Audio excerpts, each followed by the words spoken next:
Greetings everyone in Flute Fest land. Well, this is my first video that I'm submitting as one of the little mini tutorial videos.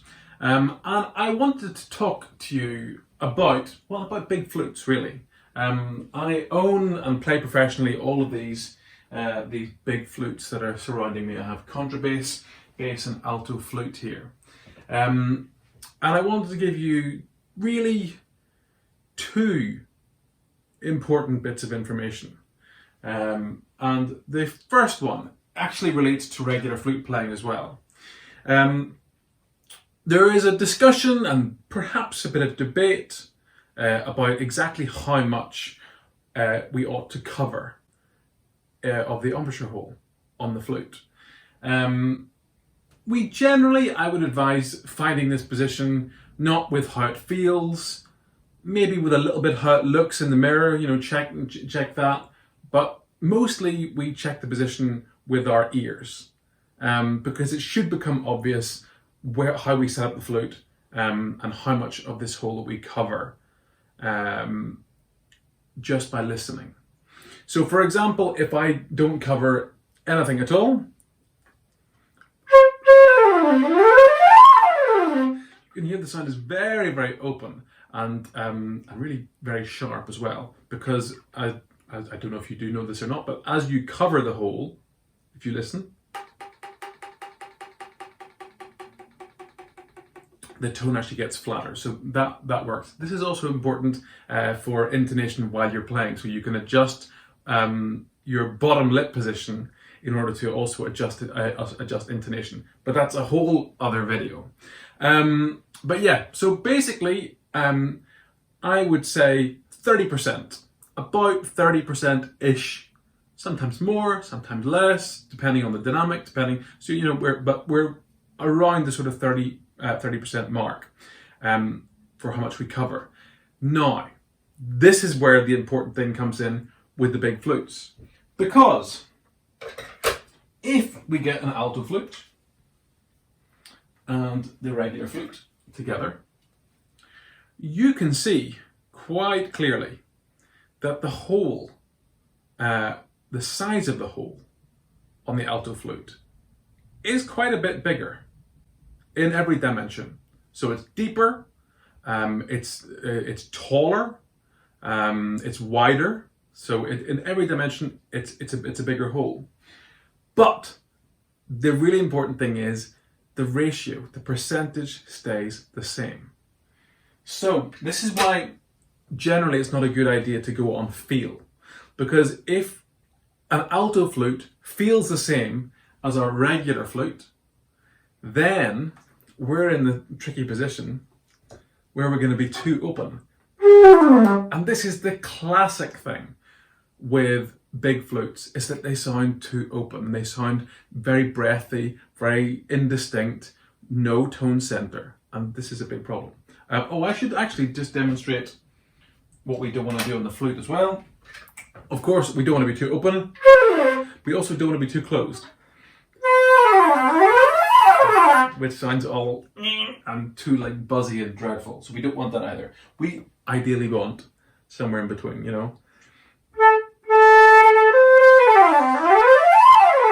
that allows us to have a nice amount of tone center and a nice amount of space. This goes the same way with our alto flute. So with our alto flute, if we don't cover anything at all, it's very indistinct. This is what I hear a lot when people are playing alto flute and big flutes. If we get our 30%,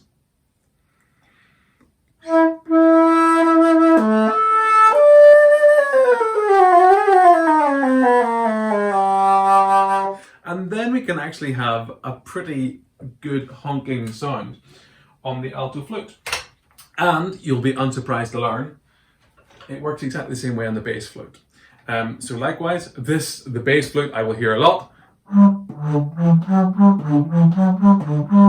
No, we want to use that 30%, and 30% on the bass flute is going to feel more than 30% on the alto flute, and is going to feel a lot more than 30% on the regular concert flute. So we do 30% here.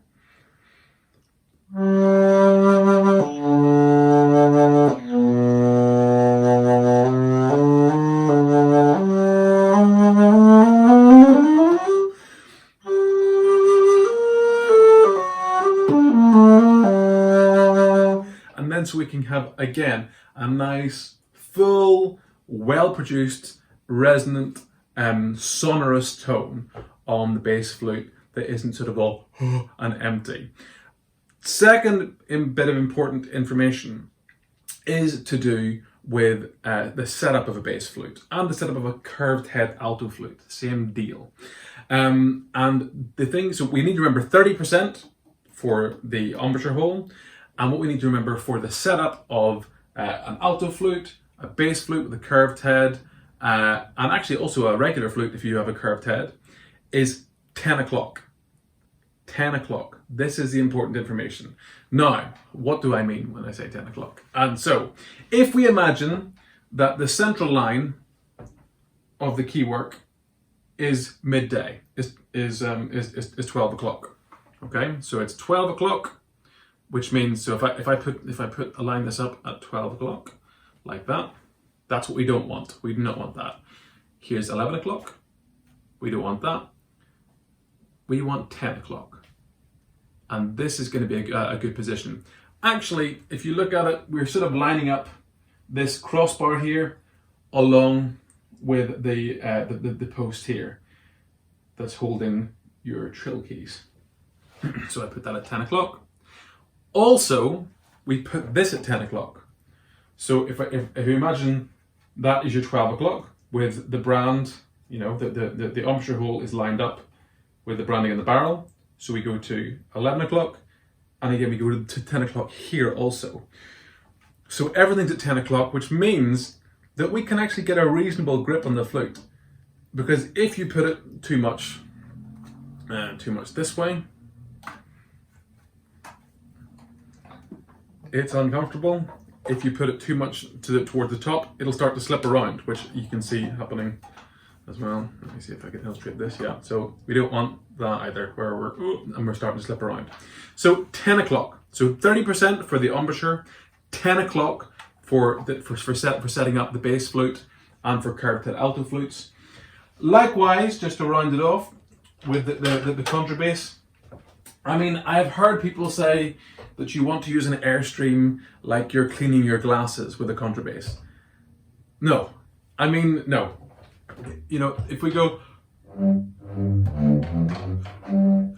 it just sounds rubbish. It sounds like there's no center, there's no definition, and you're sharp and super late also. You're always going to be late in flute ensemble.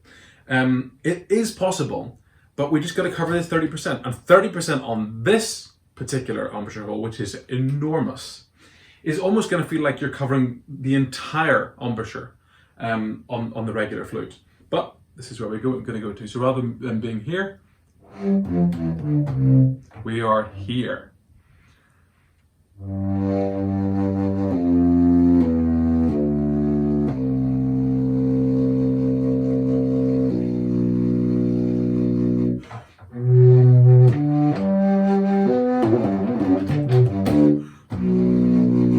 And then we can get some real definition.